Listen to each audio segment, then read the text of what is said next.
کے بارے میں منسوب ہے کہ یہ ہے حضرت امام حسین رضی اللہ تعالیٰ عنہ کا خیمہ، یعنی اس مقام پر آپ کا خیمہ مبارک تھا۔ اب یہ لوگوں کی عقیدت اور ذوق بڑھانے کے لیے مختص کر دی گئی ہے، ورنہ یہاں ہر فضا ہر قدم پر زیارت گاہ ہے، قدم قدم پر اہل بیت کے قدم پڑے ہیں، تو یہ تو پورا میدان ہی زیارت گاہ ہے۔ بس یہ ہے کہ ایک مقام تعین کر کے، اب جیسے یہاں پر حضرت امام لکھ لیا ہے محراب خیمہ امام حسین، تو آپ یہاں پر خیمہ لگائے بیٹھے۔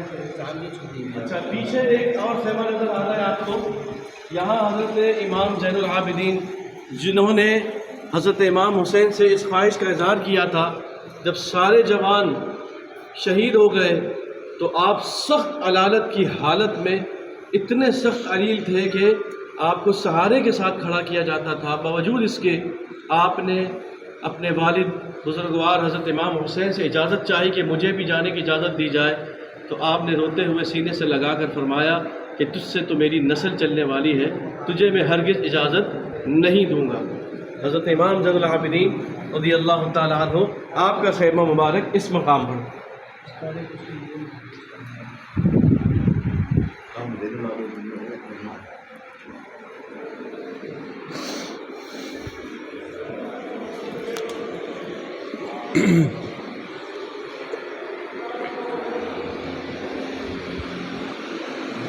یہی اندر ہی ہے۔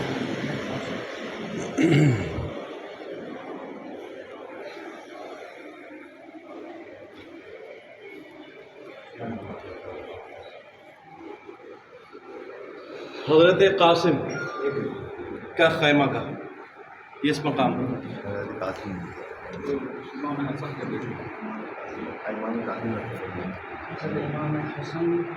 حسن مجتبیٰ رضی اللہ تعالیٰ عنہ امام حسین کے بڑے بھائی، آپ کے ساتھ حضرت قاسم۔